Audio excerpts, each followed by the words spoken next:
So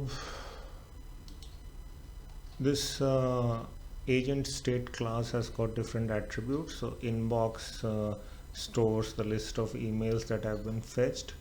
The select next email node, it updates the current email index attribute to point to the current email that is being processed.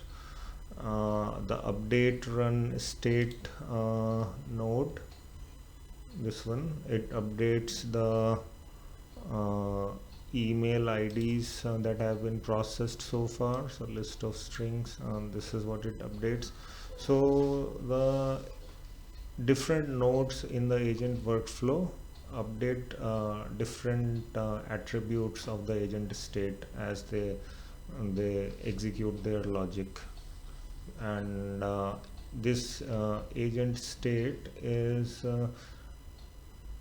available as an input parameter to each of the nodes. As you can see, it is an input parameter to this node, simple trash node. It is an input parameter to classify email node. So this is how each of the node is able to access the agent state and perform its actions, because it needs the current agent state to be able to correctly perform uh, its logic. Okay, so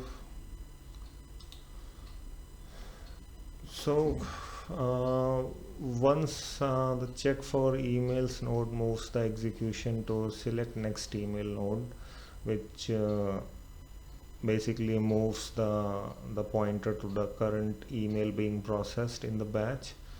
Then the execution moves to the classify email node. Classify email node, so this is the one. It is performing the logic, or it is basically performing the function of categorizing the email.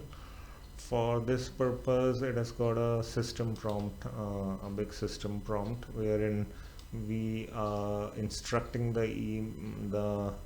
agent or the LLM how to perform the categorization. So there are specific instructions for each email category, and then we are giving few short examples showing how different email types are to be categorized. So this helps the LLM in performing the categorization correctly. So once the email has been classified correctly, the execution moves to one of the specialized planner nodes, or it moves to simple triage node if the category is a spam or newsletter. So again, you can see the execution is there are multiple execution branches. So that means the classify email node is going through conditional edge logic, which is which is the case. So you can see it here from classify email node. This is the conditional edge logic, and we are branching the execution to 6 different nodes depending on what the conditional edge returns.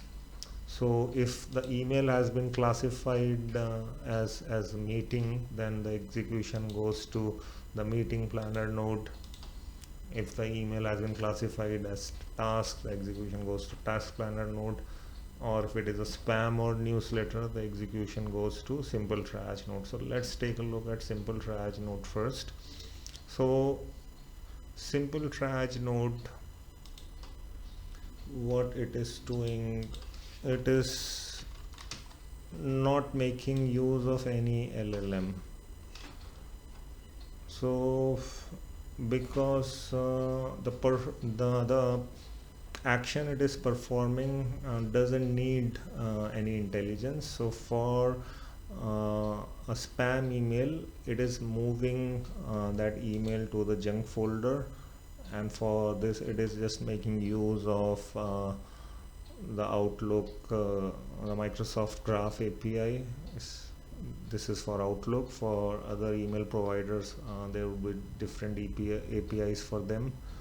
And for newsletter, it is archiving the newsletter email. So again, making an API call. So you already know the category of the email, you already know what action to perform, so you don't really need intelligence here to decide what action to take. So this is a specialized node which is not really making use of intelligence. The specialized planners, however, all of them invoke the React loop through the plan step node. So let us discuss one of the specialized planners and see how they actually work. So for example, we'll take the case of meeting planner. So the planner nodes,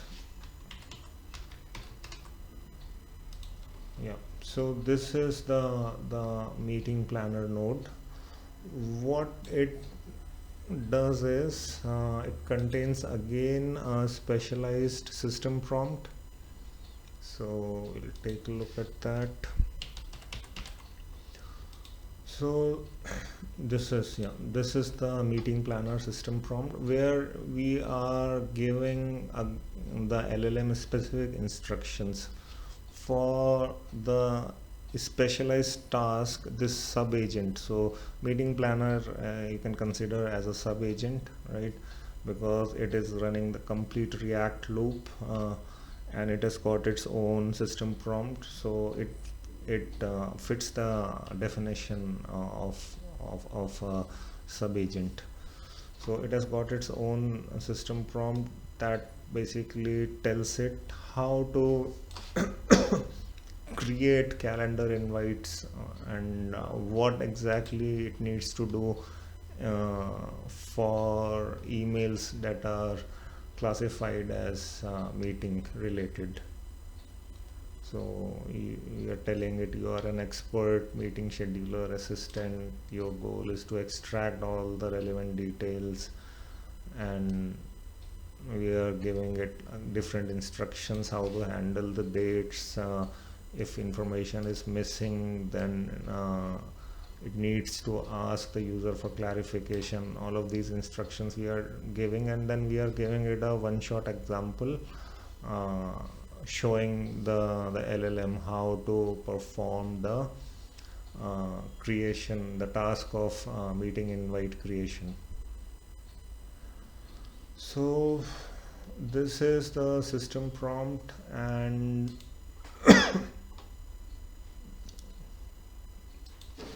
coming back to the plan step node.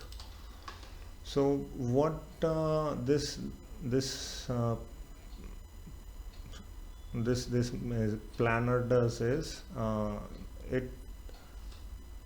it moves the execution to the plan step node. So the specialized system prompt, this is extracted by this meeting planner, the specialized meeting planner system prompt, right? And there are a lot of placeholders also in the system prompt which are replaced by the meeting planner, and then it sends all of this information to this React loop node or the plan step node which is the node that is responsible for executing the React loop. So let us see what this node is doing. Plan step node. So this is the plan step node. So it gets the agent state and it gets the system prompt from one of the specialized planners, right? So in fact it gets the system prompt as well as a human message. It gets a combination of two messages. So what you can see is each system prompt is accompanied by excuse me, by corresponding human message as well. So these two messages, system prompt and the human message, are sent in combination to the plan step node, which is the node that executes the React loop. And what this node does is here the LLM reasoning and planning step comes into the picture. So here you can see that we are passing LLM with tools as input parameter. So this is an LLM instance that has been provided with a number of tools that it can use depending on depending on what its analysis of the current situation is. So this plan step node, when it executes the React loop, so let's take the case of a meeting related email. So the plan step node gets the system prompt and the human message, and it has got all the relevant details in the agent state, right? The summary, all the key details of the email, and then it sees that it needs to create a meeting invite. So when it analyzes all of the available information and it is guided by the system prompt, so it sees that the task it needs to perform is creation of a meeting invite, and then it realizes that it has got access to certain tools, and basically calendar API access is one of the tools. So specifically, if we take a look at the meeting related tools, yeah, so these calendar tools are available to the LLM with tools. So when it is basically doing the reasoning and planning, it sees that it has got access to this create event tool, and then it decides to call this tool, execute this tool. So the execution goes to the execute tools node. So execute tools node executes the tool and then returns the result back to the plan step node. And this is exactly the React loop where the agent thinks and plans. So we discussed before, like in the conceptual video. So the React loop has got three components. One is the reasoning. So the plan step node has done the reasoning and the planning. The second step is acting, where it has decided to execute the create event tool, and the third is observing, where the create event tool returns the execution result back to this plan step node. It has got the execution results back, and then it further it analyzes that does it need to make any further tool call. For example, let's say after creating the meeting invite, it needs to send a response back to someone. So then it will need to call another tool, that is the send email tool. So then there will be another tool call, the send email tool call, or before creating the meeting invite, the agent sees that it needs to ask approval for this specific action. Then it might decide to call this human approval node. So human approval again is a specific node. You can see here. Yeah. So if we have configured an action as that it requires human approval, so we can configure these actions. So if we have said that create event action or tool call needs human approval, then the plan step node before executing the create event tool, it will direct the execution to this human approval node. And here you will just prompt the user using the selected UI interface for approval for this specific action. So once the user approves, then you will move the execution to the execute tools node. If the user rejects the action, you will update the agent state accordingly.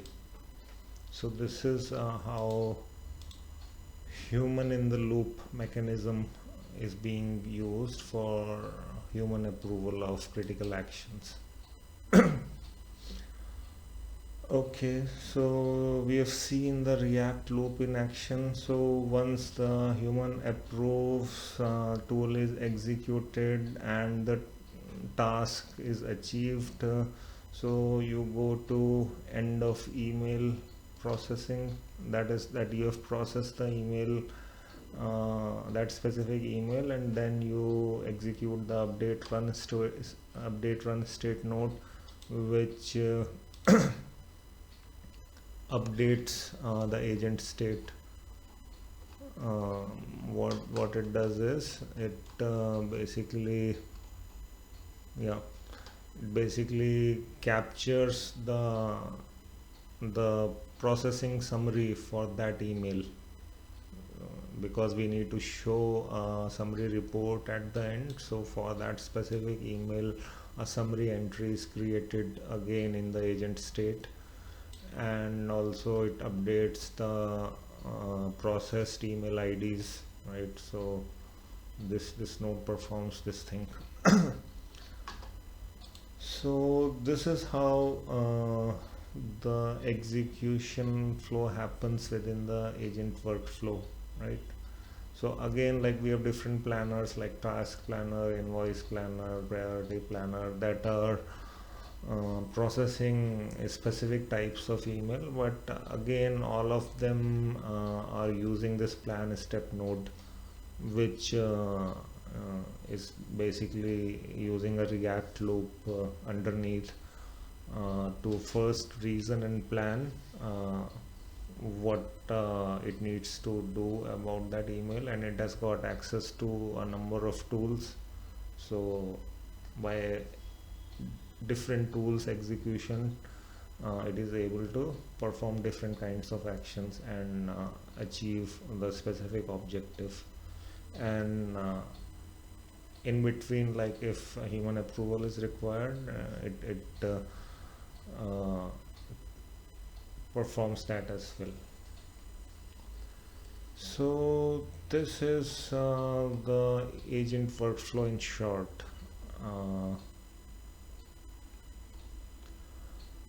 Display run summary node, we saw that at the end of processing of all email batches, before the agent execution terminates, we display a summary of all the processed emails. It is something like this, where you show the email details summary, what was the classification of the email and what actions were taken, right? What was the status of each action taken, so the user knows what the agent has done on each of the email. So it's basically transparent to the user, like nothing is happening invisibly that the user is not aware of, right? And similarly, this is how the agent asks the user for approval, like by sending an approval prompt message on the chosen UI interface. We'll actually see a live demo of the agent in the next video, the last video of the series, where we'll see all of this in action. So I really don't want to go into technical details that this will make like the talk too complex and too long. We have covered from a workflow point of view all the critical aspects that are required in understanding how an agentic system works, and especially how do you use the different architectural patterns like React loop, the router node, specialized sub-agents. How do you use these in conjunction with one another to solve a complex problem, right? So we see here the application of the router node pattern. This classify email node is performing the functionality of a router node, and each of the specialized planners is a sub agent, and the plan step is the React loop. So how all of this is working together, we understood all of this. So I think this is sufficient information from a system design and architecture point of view to clarify how the email management agent works under the hood. And in the next video we are going to take a look at the live demo, how this thing works in practice.